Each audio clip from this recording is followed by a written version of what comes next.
Hello, I'm Julia Cordova, and welcome to the Place Your Trades Network. Today, my guest is Fleri V, and we will be talking about options strategies for dummies that like money. Today's broadcast is brought to you by Intraday, which has a built-in custom app dedicated to trading event contracts.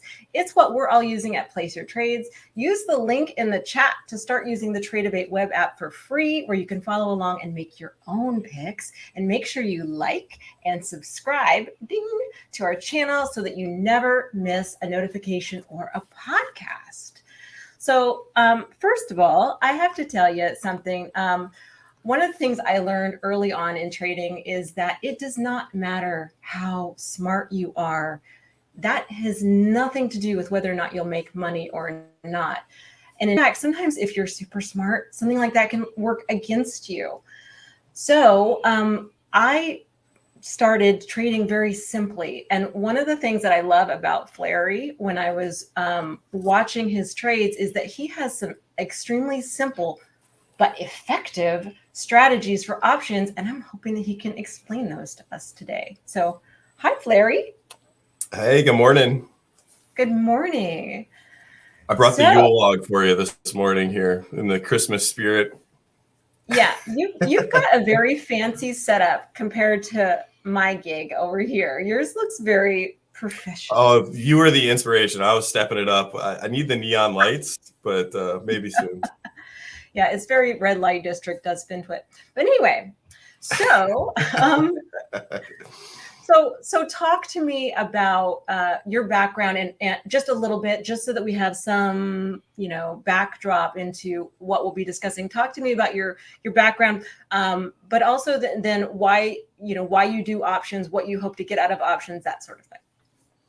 Yeah, so I mean, definitely options is a newer realm for me. But my background into trading came from cryptocurrency, the whole like early 2017 bug, and then figured out, you had to take your money and put it onto an exchange, and at that exchange you could buy and sell. And that's kind of like really what sparked like the interest of actual being active in the markets versus just like investing strategies and things like that.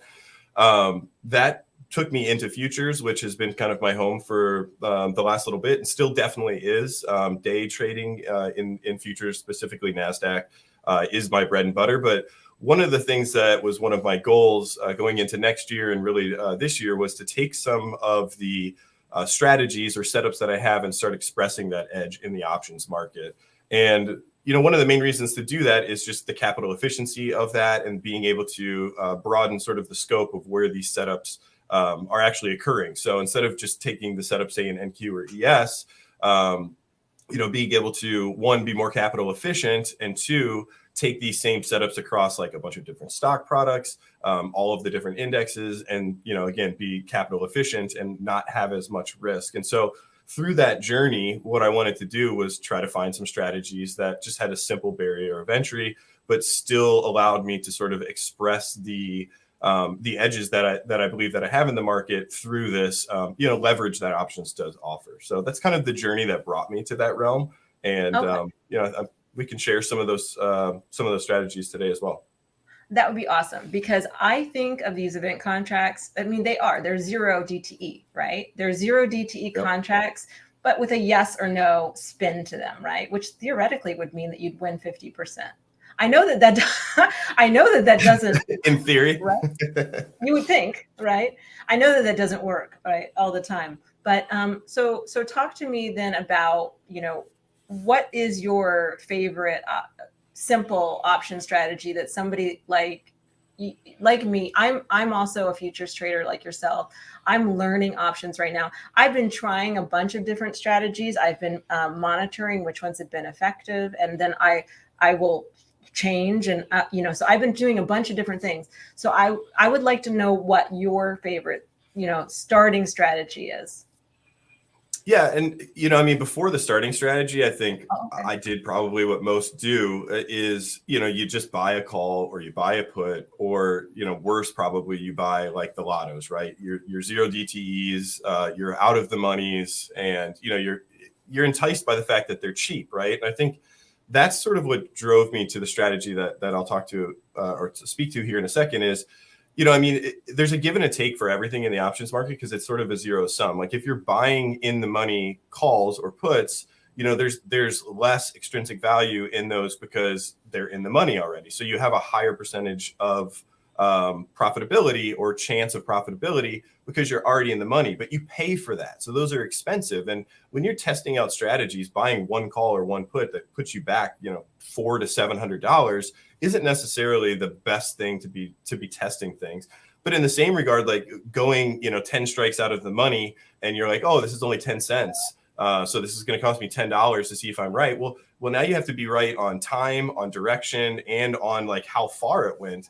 So that give and take is what brings me to the strategy that I want to share with you guys is that is debit spreads. And so a debit spread is kind of cool because what it does is it allows you to not only be a buyer of premium, but a seller of premium. So you get that in the money call or put, but you also sell a call or a put that's out of the money against that. And then that premium that you collect for selling that out of the money call or put helps you sort of like get a reduced price on your in the money or near the money call or put. And so essentially with this strategy, which, you have either like a bear put spread or a bull call spread, you're buying like an at the money, if you really wanted to get specific, like a 50-ish delta call or put.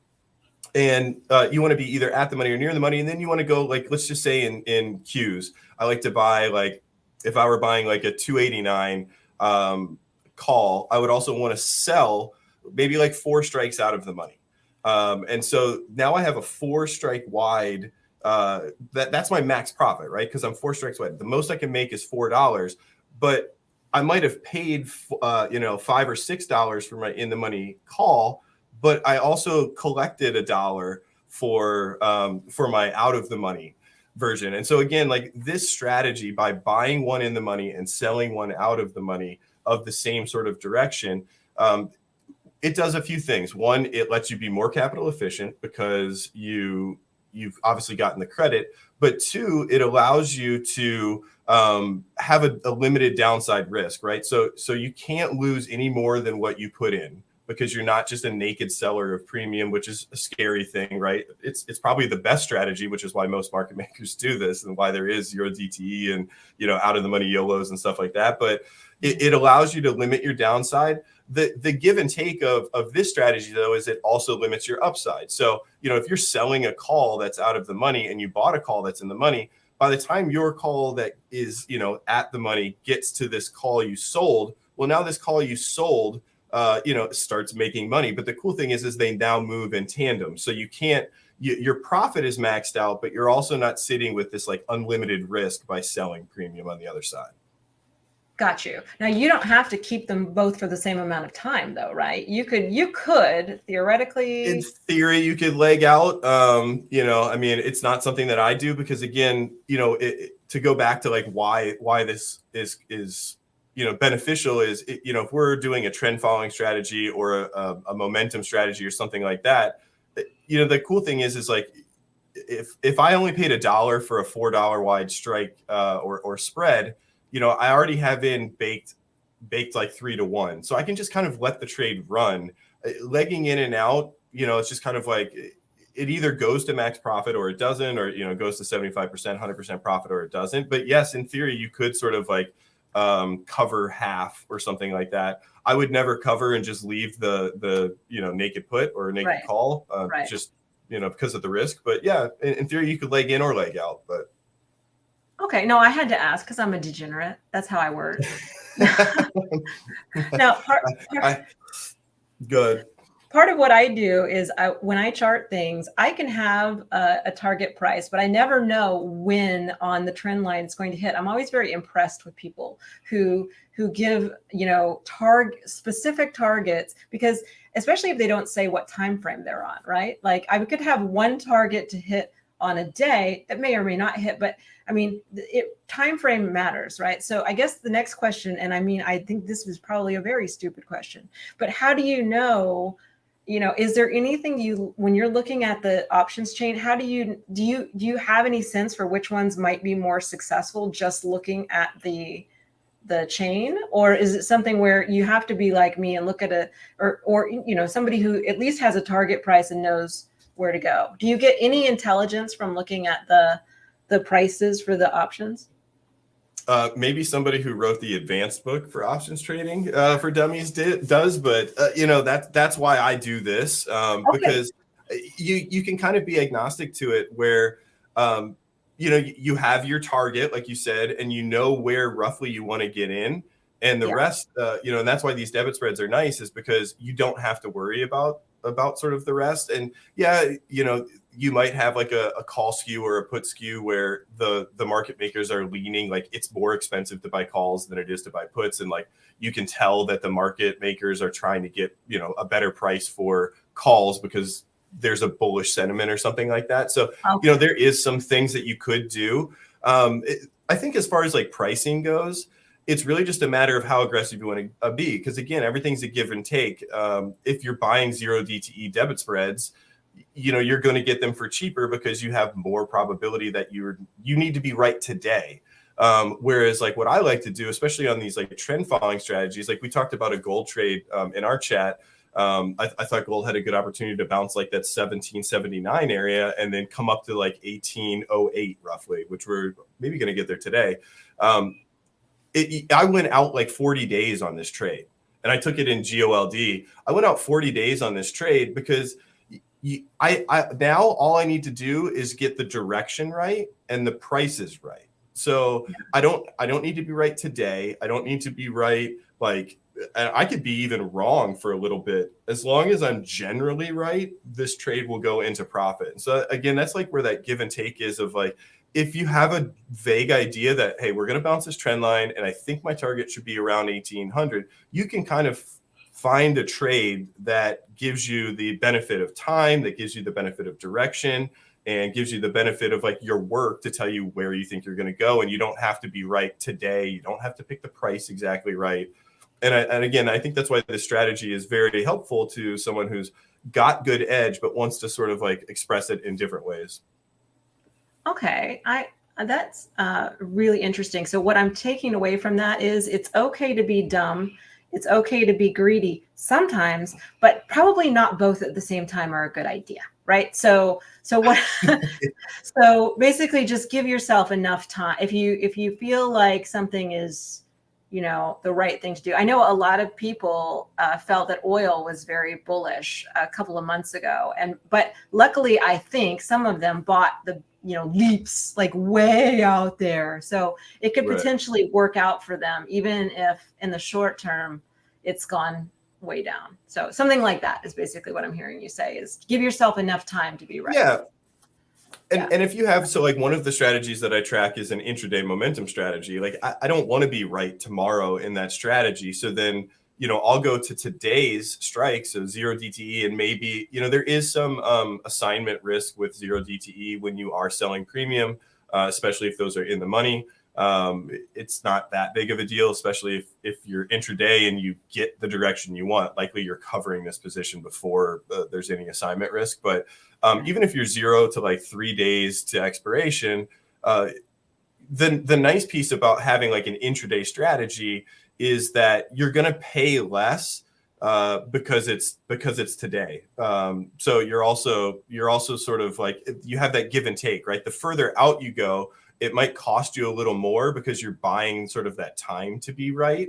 But you're also, when you sell against your call or put, you're also going to get a better premium. So it's all kind of a give and take to the balance. But I think it's just, what's your conviction, right? If you mentioned like what's your time frame earlier, if you're taking a trade off a weekly chart, which we had a good one in TLT and UB, like there was a long, a few weeks back after 13 weeks or something straight down, where it's like, okay, somewhere in this area that, a weekly bounce should come in here. And I think, I bought calls or a bull call spread, and I was wrong. Like it went up and it came back down. I was wrong for like 2 weeks, 3 weeks. And the thing just, if you've watched UB or TLT, it's just gone through the roof.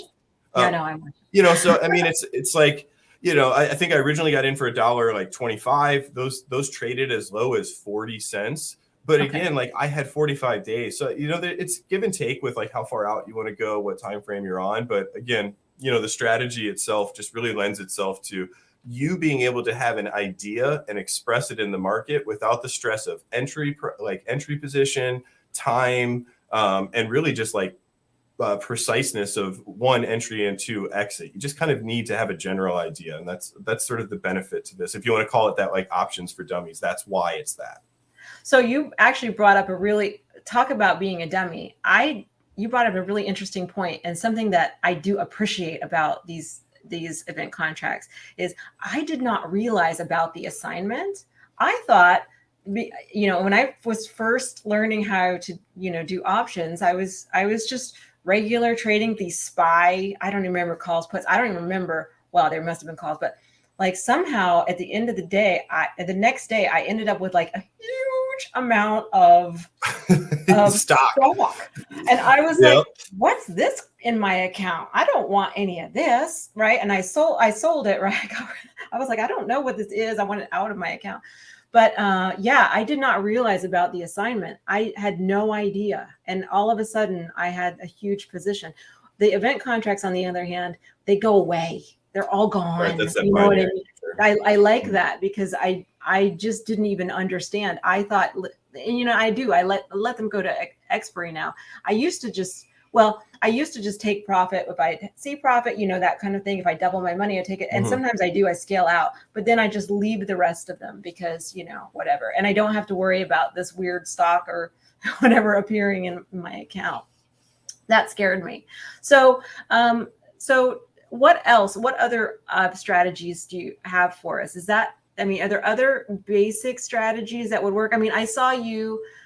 The reason I really gravitated towards you in the first place was because we have a group chat, and in the group chat, Fleri has a few times identified really high probability cheap trades, and he said, okay, guys, these look like a steal to me if he sees a certain price on something.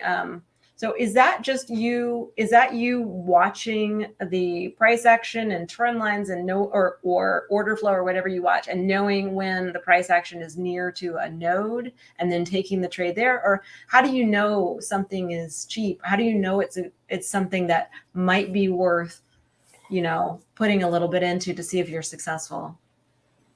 Yeah, I think there's a lot of opportunity in these event contracts for intraday nuance, right? Because obviously they're in theory 0 DTE because they expire and they're binary, today. So you get a lot of opportunities where, like, say it's a trend day down, and a lot of times if it's a trend day, the low of the day is made in the last hour. And I'm sure, as when you track these things, the volatility in these products coming into the close is typically like some of the best opportunity. And so one of the things that I look for is, like, if we get this pop off of a big trend day down push, and that pop kind of skews the pricing of like the no's that are down below the low of day that was current, there's a huge opportunity there, as long as all of like sort of the trend day nuances are still in play. Like, we haven't broken RTH VWAP, we haven't broken RTH mid, and the low of the day, and we're still before the last hour of the day. So now we're still holding all of like sort of those trend day nuances, and we still have 2 hours to go in the session, and we got to pop up, and the no's just came down and they're super cheap. And that's where you'll get like a no that's $1 something or $2 something. And we're still in a very, bearish trend day down. And, those will go from 2 to 8 or something like that as they make a new low, or even, potentially to 20. And so there's some like very cool intraday, like if you're paying kind of close attention, nuance things, where you see that pricing skew in that last like few hours, show some opportunities. But that's just an example of one of them right there. You know what, Fleri? I'm such a degenerate that sometimes I'll wait until like 12 minutes before the end, and I'll take something from. I'll take something from $1. You're the one on the other side of my trades on those. Okay. I'm probably am. I'll take something for $1. It'll go to $3, but you have to sell it. Like, you have to watch, because it's super unlikely that this thing will happen. So it's like a 1 to 2 minute trade usually. You know what I mean? You have to watch it like a hawk. You can't be you can't be doing other things. You because the odds are you're scalping. I mean, essentially, you're scalping. I mean, it's super high volatility. You have to just get in and out of that. I do that sometimes. I've tried to figure out whether or not that market on the early market on close, if it goes to from a negative number to a positive number. I've tried to figure out all these correlations. I'm keeping track, y'all. I'll get back to you if I find out something's going to consistently work. But that's what I've been doing lately. So it's interesting to hear you talk about the same thing. It really is. So what else you got for us? Do you want to show us something on your screen of maybe we can look at the market together and figure out what's going on for today? Yeah. What you want to pull up charts? Let's see here. So I have gold up. This is one that I was watching for today for a continuation. So we had this trend line break here and our move to the high. This, you talked earlier about, one of the strategies that you can sort of watch for these event contracts. Watching some, so I call this a move to the high here. So when you're in a trend, the trend, when it loses its move to the high, that's typically that sort of like moment where trend is going to shift. And I think it's a big opportunity in the market all the time. This is one of the trades that I stock all the time. So we lost sort of the move to the high here.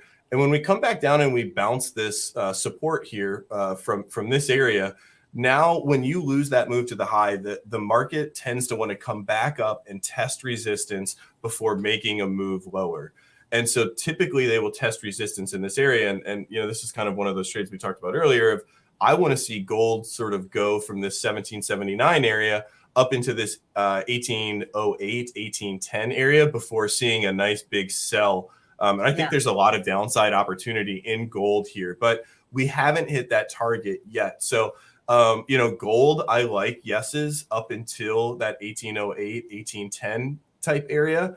For an opportunity today. I'm not sure where all the strikes are sitting in gold today. And then as far as like the indexes and things like that go, I think ES and NQ are both in kind of an interesting spot. I can pull up. Actually, before you do that, though, let's go back to gold. So sure. I totally agree with you about potentially coming back down to earth. It's possible because there's a contract gap there, right? At the bottom, at the bottom left, it looks like when the contract rolled, it started higher and it never went down, right? So I will say that I have gap theory in general. That is that the longer it takes to fill a gap, the less likely it will be filled for then weeks. It depends on what time frame the gap is in. But personally, when I look at gaps, I think that if they get filled right away, okay, that's done. But if they don't get filled, then potentially we could go for a really long time. I mean, there's still a gap in the 1250 areas of gold. But so you're thinking that potentially that we go up to that 1808 area and then come back down and maybe fill that gap before going higher? Or are you thinking that you know what, this is all done, it's over with? Because I have to tell you, I see huge upside for gold if we can close December above 1850. That is for me like what I'm watching, but that would be way above what you're looking at. So that's interesting, right? So short term though, I totally agree that it doesn't have to go, to fill that gap like that 1745-ish area. But short term, what you want to see is sort of some reaction out of this area, because again, like typically when we lose that move to the high, it doesn't just come rip back up and take it out. Like if you go look on a daily chart, a 4-hour chart, every time you lose that move to the high, it almost never, like 95% of the time, it will come down, make a new low, come up, make a lower high, and at the very least make some sort of down move. And that just some sort of down move is sort of what I'm speaking to here. Whether that down move comes down and fills that gap or just comes back to some of these like, new support areas is kind of, up to the market, and we'll just kind of watch. But I think some version of a reaction to test sort of that sell off up at the top makes a lot of sense. And then you just kind of have to gauge momentum. If they break that 1779 low, I would look for them to at least come down to 1773. And if they break that, then I think we could start talking about filling your contract gap there. But I totally agree. I mean, that reminds me of the ES gap that we had sitting down, what was that, like 2 years ago forever? Yes. That finally got filled. Yeah. And everyone was just like, we're going to fill that. We're going to fill that, and never filled. Okay, so I'm just looking at the market here. I'm looking at ES, and it looks like if my diamond quote is correct, and of course it's correct, it looks like we've broken. I was watching that yesterday. Oh yeah, it's funny because we actually when we went down overnight, I was like, oh no, are we out of it? And I went back to my screen. We exactly got to the bottom of the diamond, Right, and now we broke out last hour. We're retesting it. A back test of that diamond would be approximately 39.50 or so. But let's go ahead and look at the ES chart, or let's go ahead and place our trade for today. So if you, you can see. Okay, perfect. Okay, so yeah, yep. Perfect. I didn't realize you could see it. So yeah, we went down, back tested the bottom of this diamond here, and then and then up. So now it's a question of whether or not we spend the day consolidating on top of the diamond and then go up, or whether or not this fails and we go back down. Okay, so that's what I'm watching for today. And let me just go to my Tradeovate screen here. All right, so you can see here that these prices are a little bit different because I think it's on a different contract here. So let's look at ES. So right now it says, catch this morning too. I'm sorry? That was a sharp catch this morning on potentially some mispricing in those ES contracts. Yeah. So guys, look at this. So, if a trade is from $0 to $20, then when it's sort of at that price, at the strike price, you would imagine that it would usually be $10. In this particular case, it's a little bit less to bet in a bullish way. So, yeah, for today, I like the closing over 39.75 because it's a bargain, in my opinion. So because we're already above it and it's $6. So I would recommend that.